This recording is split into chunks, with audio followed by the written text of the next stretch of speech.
Haman your kuan bedroom. Hello, Haman, hi. Oh, that one. Then your toilet. Oh.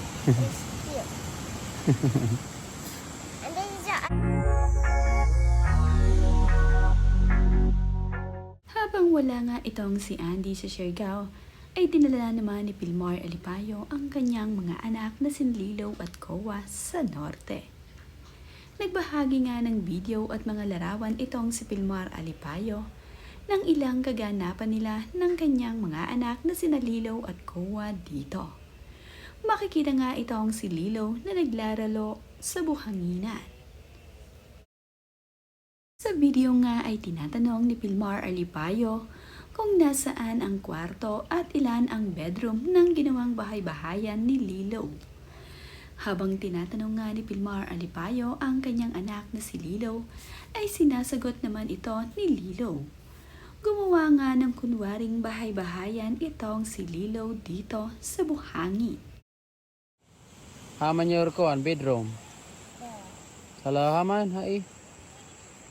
Oh, that one. Then your toilet. Oh. and then is your art place. Hmm? That's our place.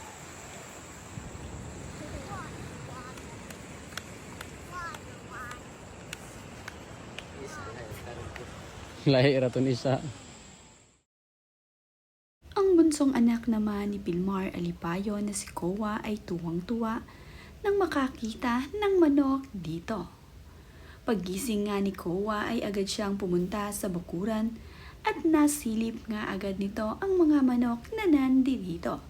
Naayon nga dito kay Kowa ay mayroon nga daw chicken dito. Marami nga raw chicken kaya naman itong si Kowa ay tuwang-tuwa sa kanyang mga nakikitang animals.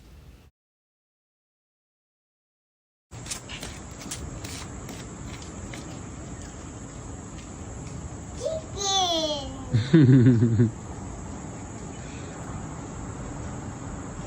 So many chicken. Who that? Matapos naman nga ang mga activity ng magkapatid na sina Lilaw at Kowa, ay agad na pinakain ng breakfast ni Pilmar Alipayo ang kanyang dalawang anak.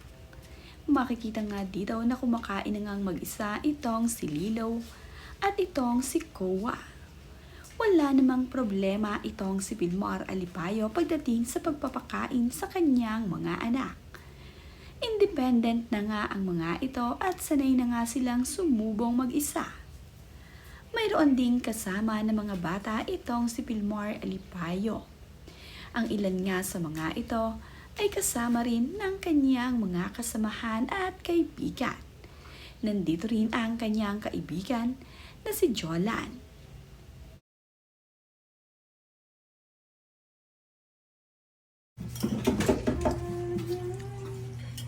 Breakfast before serve.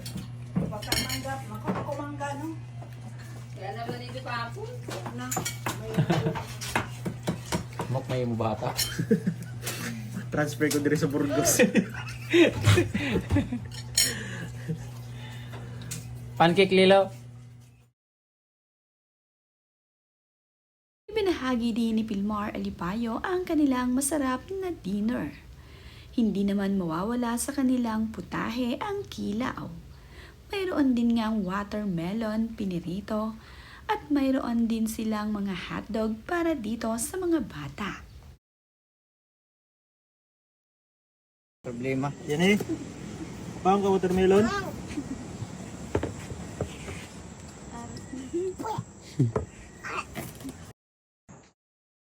Hindi nga lamang itong si Pilmar Alipayo, Lilaw at Kowa ang nagpunta sa norte. Nandito nga ang ilan sa mga kaibigan ni Pilmar Alipayo na kanilang nakasama sa pagpunta dito. Naaliw pa nga ang isa sa kaibigan ni Pilmar Alipayo dito kay Kowa. Ipinakita rin niya sa video na masaya itong si Lilaw kasama ang kanyang mga kaibigan. Hindi nga maiinip itong si Lilaw at Kowa dahil mayroon naman silang kasama dito.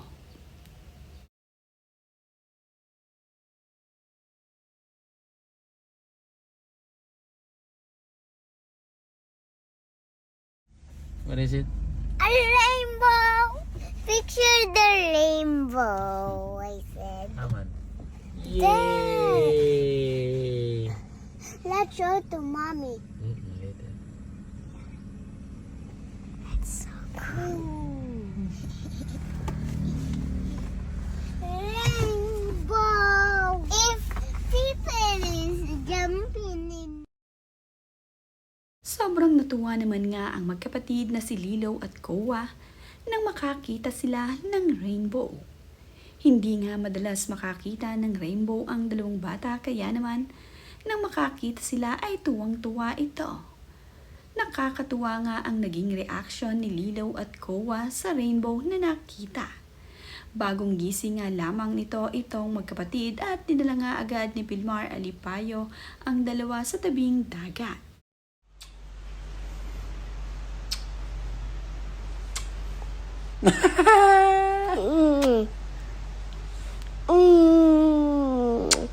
Love you, my son.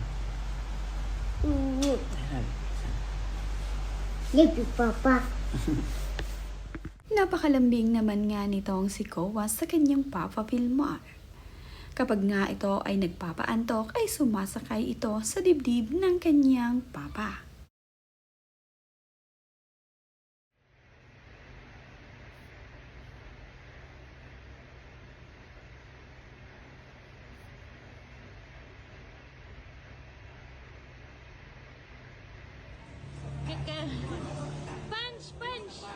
Tinuturuan na nga rin magboxing ni Pilmar Alipayo ang kanyang anak na si Kowa upang matuto ito na sumuntok.